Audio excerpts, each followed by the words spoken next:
Excuse me আপু, আপনি মনে হয় সামিয়ার ফ্রেন্ড তাই না? জি ভাইয়া।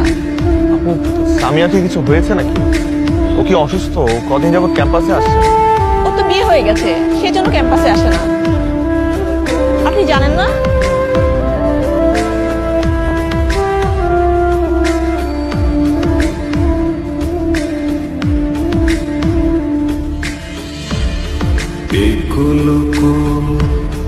দুই কুল গেল আমার লইলি না খবর, তোরে ভালোবাসা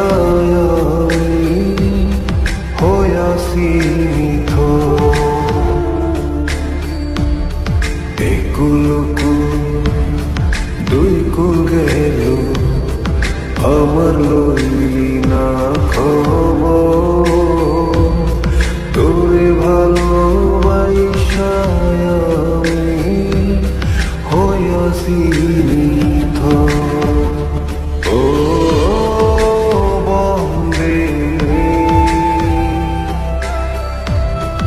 এত পাষাণ হইলি কেমনে, ও বন্দে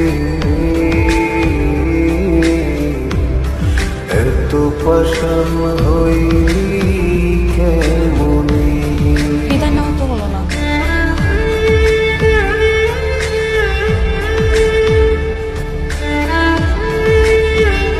ভালো থেকো।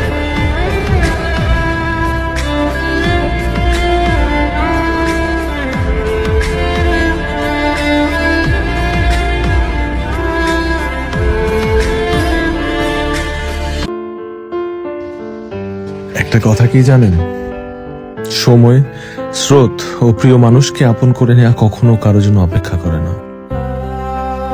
মাঝে মাঝে খুব আফসোস হয় এইটা ভেবে যে নিজের চাকরিটা, নিজের সরকারি চাকরিটা দেরি করে কেন হলো। আবার মাঝে মাঝে এই ভেবেও আফসোস হয় যে হয়তো অনেক আগেই সামিয়াকে আমার বলা উচিত ছিল যে সামিয়া, আমি তোমাকে ভালোবাসি, প্রচন্ড ভালোবাসি। তাই যাই করি না কেন আমরা একসাথে থাকলে সুখে থাকবো।